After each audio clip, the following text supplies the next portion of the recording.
ময়ূরাক্ষী নদী থেকে আবারও অবৈধভাবে বালি চুরির অভিযোগে 4টি গাড়ি সহ আটক 2 অভিযুক্ত। আজ অর্থাৎ শুক্রবার অবৈধভাবে বালি তোলার অভিযোগে 2 অভিযুক্তকে রামপুরহাট আদালতে পাঠানো হলো বলে ময়ূরেশ্বর পুলিশ সূত্রে খবর।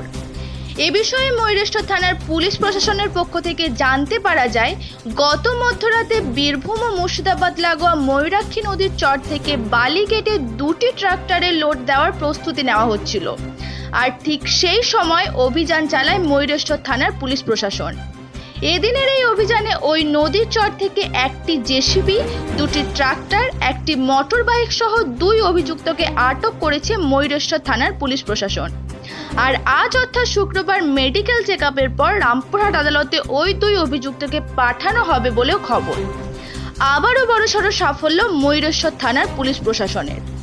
আবারও একবার আপনাদের জানিয়ে রাখি, অবৈধভাবে বালি কাটার অভিযোগে বীরভূম মুর্শিদাবাদ সীমান্তবর্তী ময়ূরেশ্বর থানা এলাকায় ময়ূরাক্ষী নদীর চরে অবৈধভাবে বালি কাটার অভিযোগে 4টি গাড়ি সহ 2 অভিযুক্তকে আটক করল ময়ূরেশ্বর থানার পুলিশ প্রশাসন।